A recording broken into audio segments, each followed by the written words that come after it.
برادر محترم حاذق الامت عامل و کامل شہر ناگپور کی بڑی روحانی شخصیت جناب قاری عثمان صاحب کی بیٹی کی شادی میں میری ناگپور حاضری ہوئی مہینوں پہلے سن 2019 میں. وہاں ہمارے بہت محترم دوست فیاض صاحب داعی دین ہے اور ان کے رفقا سے ملاقات ہوئی. وہاں کا روحانی ماحول دیکھ کر میں بہت متاثر ہوا. پورے ملک میں جاتا ہوں لیکن ناگپور خاص شہر میں پہلی مرتبہ حاضر ہوا تھا.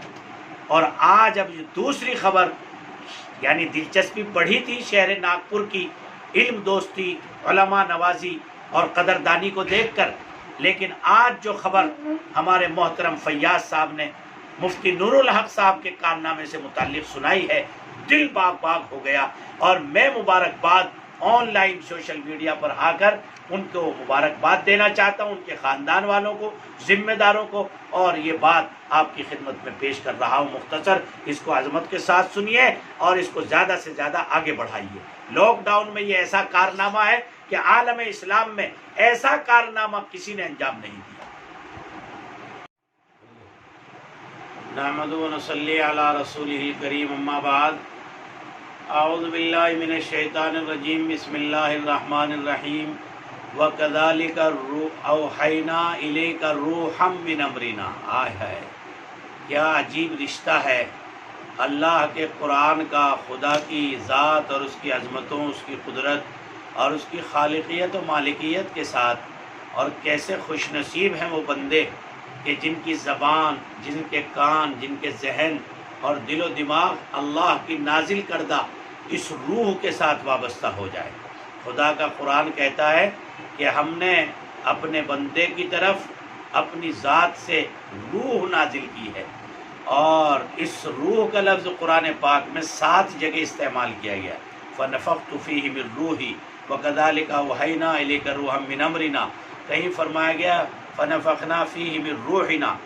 تو روح جب تک جسم میں نہیں آتی, جب تک وہ جسم باوقار, جب تک وہ جسم مستحکم اور جب تک اس کو حیات نہیں ملتی. تو دوستو مفسرین نے لکھا ہے کہ یہاں روح سے مراد اللہ کا قرآن ہے جو زمین کے رشتوں کو عرش الہی سے جوڑتا ہے. اس لیے میں آج آپ کے سامنے اس لیے روبرو ہوا ہوں تاکہ آپ کو وہ کارنامے سے روبرو کروں کہ جو لاک ڈاؤن میں اس پورے زمانے میں ایسا کارنامہ ہے کہ جس سے عالم اسلام میں خوشی کی لہر دوڑ گئی اور دلوں پر یہ بات گہرائی کے ساتھ گھر کر گئی کہ نبی پاک علیہ السلام کے 2 زندہ جاوید معجزے ہیں. نمبر 1 حدیث رسول اللہ صلی اللہ, نمبر 1 قرآن مقدس, نمبر 2 حدیث رسول اللہ. اور قرآن اور حدیث چونکہ پڑھائے جاتے ہیں مدرسوں میں تو مدارس بھی اللہ کے نبی کے معجزے ہیں.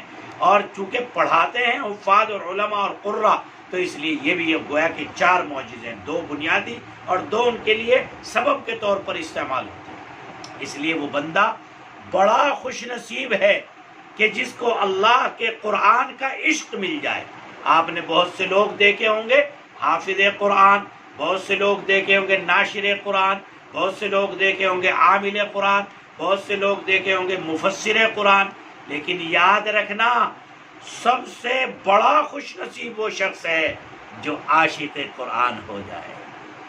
نبی پاک علیہ السلام عاشق قرآن ہیں, صحابہ عاشق قرآن ہیں, اولیاء اللہ عاشق قرآن ہیں.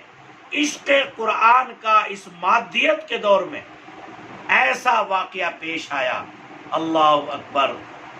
مومن پورہ انصار نگر شہر ناگپور, وہاں ایک ادارہ ہے تحفیظ القرآن مرکز لال بلڈنگ کے امام و خطیب ہیں مفتی نور الحق رشیدی صاحب. اللہ اکبر.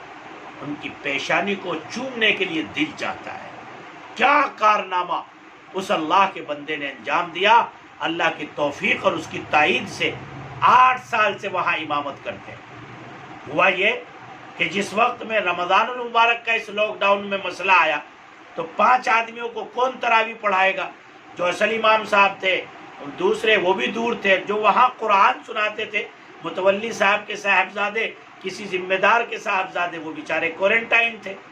مسئلہ سب آخر کمیٹی نے طے کیا کہ امام صاحب آپ جو ہیں علم طرح سے پڑھا دیں، لیکن اللہ اکبر، امام کے دل میں اللہ نے عشق قرآن کی وہ چنگاری جلائی، وہ شعلہ نوا بنایا کہ عہد کر لیا، چیلنج لے لیا کہ میں اتنے بڑے عظیم مرکز پر علم طرح سے تراویح پڑھاؤں گا، اور ان ایمان والوں کا رشتہ جن کا کبھی بھی قرآن سے نہیں ٹوٹا اور پورا قرآن انہوں نے یہاں سنا، ان کو قرآن سے محروم کروں گا۔ رب سے لو لگا لی، طے کر لیا کہ میں انشاءاللہ صبح سے شام تک ایک پارہ اللہ کے قرآن کا یاد کروں گا اور مستقل پابندی کے ساتھ تراویح میں قرآن سناؤں گا۔ آخرکار 29ویں شب میں پورا کیا، چند رکوع فالتو کر کے، اور الحمدللہ عافیت اور سلامتی کے ساتھ اللہ کا قرآن پورا ہو گیا۔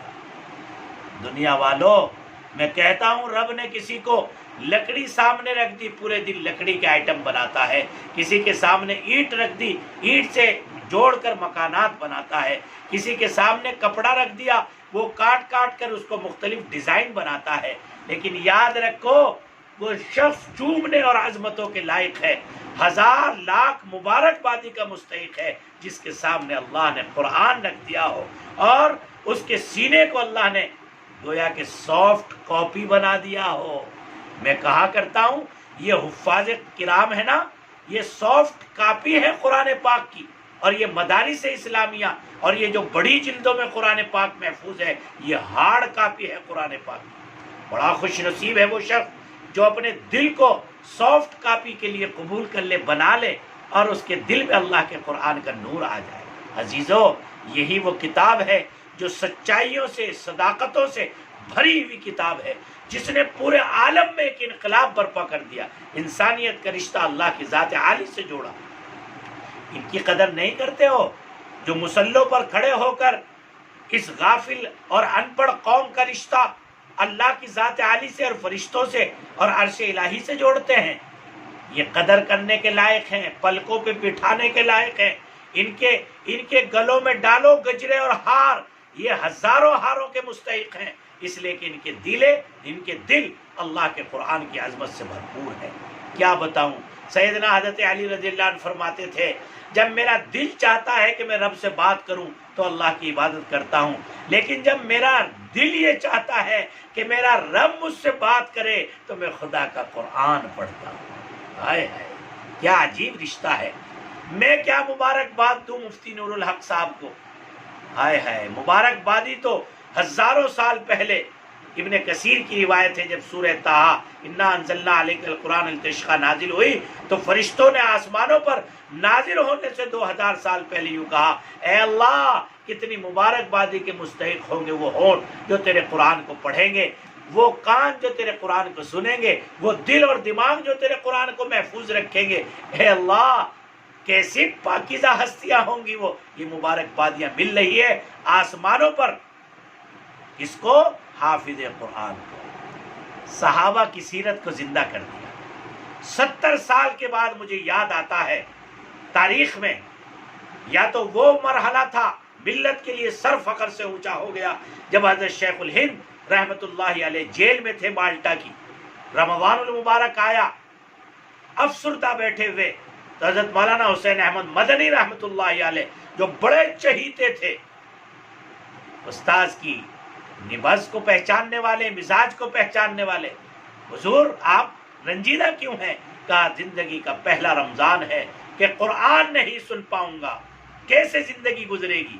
بس تڑپ گئے حضرت مولانا حسین احمد مدنی نور اللہ مرقدہ، ارادہ کر لیا روزانہ قرآن پاک سناتے تھے، یاد کرتے تھے، شام کو حضرت شیخ الہند رحمت اللہ علیہ کو تراویح میں قرآن پڑھاتے تھے۔ بھائی مفتی نور الحق صاحب، میں آپ کو چومتا ہوں، آپ کی پیشانی کے نور کو سلام کرتا ہوں، سلام عقیدت پیش کرتا ہوں، اور ملت اسلامیہ کو مخاطب کر کے کہتا ہوں مفتی نور الحق صاحب کی زندگی کا کارنامہ عبرت لیجئے۔ ہم پی ایچ ڈی کر لیتے ہیں، ایم بی اے کر لیتے ہیں، B B A, B C A, نہ معلوم کیا کیا ڈگریاں، لیکن ایک صورت ہم یاد نہیں کرتے کل قیامت کے میدان میں اللہ نے پوچھ لیا میرا میسج تمہیں گیا تھا، اس کو یاد کرنے کا تمہارے پاس وقت نہیں تھا، تو ہم اللہ کے سامنے کیا جواب دیں؟ اللہ کے واسطے حضرت مفتی نور الحق صاحب ہمارے لیے آئیڈیل ہیں، پریکٹیکل ماڈل ہیں، نمونہ ہیں۔ میں نوجوانوں کو مخاطب کر کے کہتا ہوں روزانہ اللہ کا قرآن پڑھنے کے لیے، سمجھنے کے لیے، اور 1 گھنٹہ ضرور نکالیے تاکہ ہمارا دل اللہ کے قرآن سے وابستہ ہو جائے۔ ان کے بھائی مفتی عین الحق صاحب جو مرکز احیاء سنت ناگپور شہر کے بڑے اہم ذمہ داروں میں سے ہیں، میں اپنے محترم بھائی جناب قاری صاحب، ہائے ان کی دعوت پر بیٹی کی شادی میں گیا، فیاض صاحب سے ملاقات ہوئی جو ناگپور کے بڑے داعیان دین میں ہیں، تو انہوں نے شہر ناگپور کی جو مہمان نوازی، علماء کی قدردانی اور ان تمام صفات کو دیکھ کر میرا دل چاہا کہ میں ناگپور میں حاضر ہوں گا، لیکن اس کرشمے نے اور اس اللہ کے قرآن کے اس معجزے کے اظہار نے میری طبیعت کو اور بے چین کر دیا ہے۔ میں انشاءاللہ امید کرتا ہوں کہ بہت جلد حاضر ہو کر حضرت مفتی صاحب کو جو ہے مبارکباد بھی دوں گا، اپنے ہاتھوں سے ان کا استقبال بھی کروں گا، اور میں ان کے بھائی کو بھی اور مسجد کے تمام ذمہ داروں کو بھی اور شہر کے تمام داعیان دین اور علم نواز ہستیوں کو، مسلمانوں کو مبارکباد دیتا ہوں۔ اور ہمارے حضرت حاذق الامت حکیم صاحب میرے برادر محترم وہاں موجود ہیں، ان کو بھی مبارکباد دیتا ہوں۔ اللہ اس مبارک کارنامے کو امت کے لیے قرآن مقدس کے شوق پیدا ہونے کا ذریعہ بنائے، اور ملت اسلامیہ میں قرآن پاک کے حفظ کی لہر دوڑ جائے۔ اللہ اس کو بے حد قبول فرمائے۔ وآخر دعوانا ان الحمدللہ۔